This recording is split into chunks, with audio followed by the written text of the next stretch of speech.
Inquiry learning is any kind of a learning experience in which students are required to investigate, to question, to respond to issues, to dilemmas. And they do that in a very constructivist manner. That is, they respond to those issues or their dilemmas using their own experiences as a medium for responding or as a basis for responding to these issues. They draw upon past experiences, past knowledge, in order to solve problems, to investigate. They also build knowledge in a very natural way because they're applying it. Kathy Quickery is a fourth grade teacher who uses inquiry learning in an authentic curriculum setting, but is facilitating a problem-based learning unit for the very first time. She employs the assistance of Marion Cox, the library resource coordinator for the school and an experienced practitioner of problem-based learning. Marion and Kathy work closely together to create the simulation Tigers for the Next Generation, a project that allows students to discover through research and discussion the problem of tiger endangerment. Students are immersed into inquiry learning as they discover why certain species of tiger are going extinct. You get one packet for each group. Should I just go ahead and read them? Yeah. Okay, what is the problem? That's a big what, okay? What's the problem? Why are these tigers dying? Okay. Saving the tigers is a project that's near and dear to me. It's one that Hatch School has been working on for a couple of years now. We decided to adopt a Siberian tiger at the Brookfield Zoo, the local zoo. And we got all involved in that. And then we decided to adopt the tiger as our school mascot.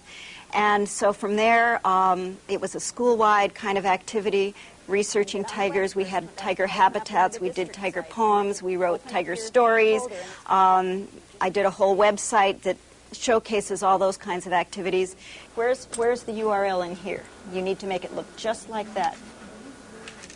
If you put a space where there shouldn't be a space or a dot where there shouldn't be a dot, you won't find it. Wasn't it in your packet, your original packet? The blue packet. Where's your original packet? No, not your research basics. It was in here, right? Oh, yeah. Okay. Okay. Here it is. Mm-hmm.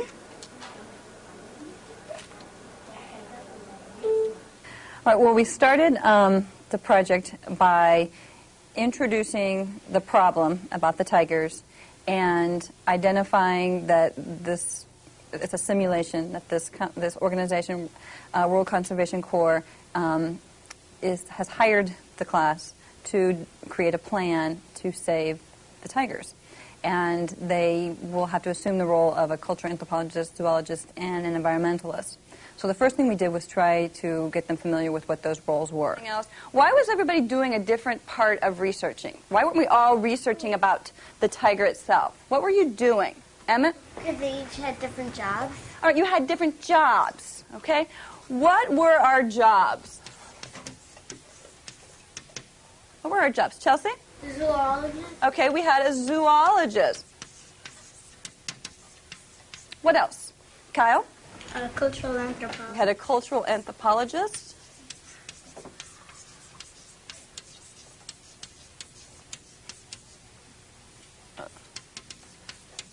And one more. John?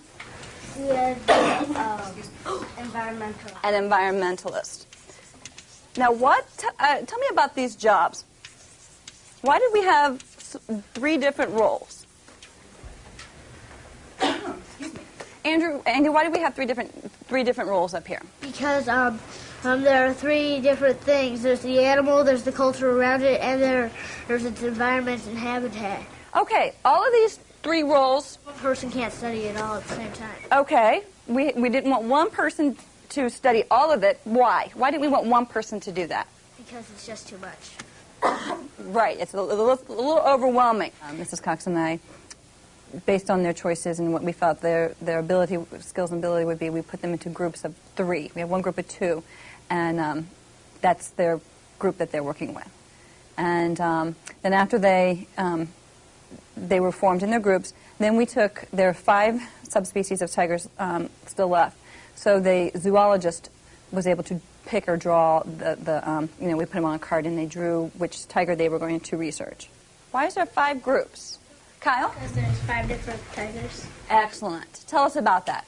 Tell us about there's five tigers, only 5 tigers in the world? No, there's 5 different species of tigers. Excellent. There's 5 species of tigers. Even though we have 5 cultural anthropologists, did all the cultural anthropologists find the same information? No. No. And the same with our zoologists and our environmentalists. Children have limited knowledge or experience with kind of where we're wanting them to go.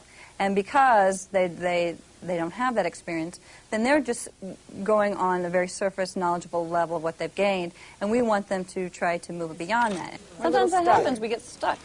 Yeah, But we're trying to figure out what they still need to find out. That's where we're stuck. Okay? Because that leads everything. If you got to have the what in order to find out the why and the how, right?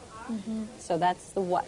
Of course, as a teacher, an adult, or anybody with more experience, we kind of know where we want them to go. So you give them some questions to hopefully have them think that they're creating it, or getting them to think about how to take the basic knowledge that they've gotten and move beyond that, and try to focus on not what you have, but where you want to go, or what's out there. And that's very difficult for children.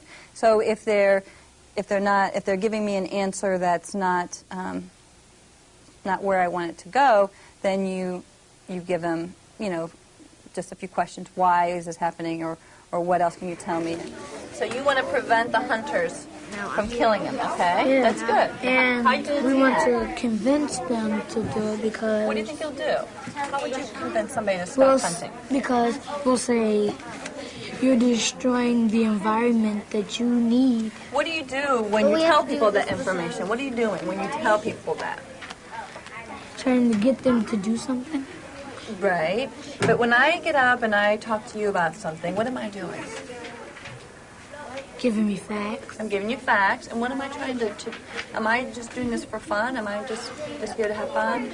No. I'm teaching you. I'm trying to teach you something, right? So what do you think you need to do if you want to keep the hunters from doing something? What might you have to do?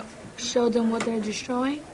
Okay, so you're doing what? What is that? You're teaching them. And then doing the things that you're saying would be, how would you teach them? How would you teach them? Teach them to... You'll teach them how... Teach them to stop killing the race. Okay, how are you going to do that? Okay. By... See, there's many steps. You're right. You're on the right track. Your plan is you want to have the hunters stop, right? Mm-hmm. Okay. Well, how are you going to make them stop? First of all, you're going to have to teach them. Mm-hmm. And now you need to think. Well, what are you going to teach them? What do you want to teach them? That tigers aren't used for money. You're going to teach them that tigers aren't used for money?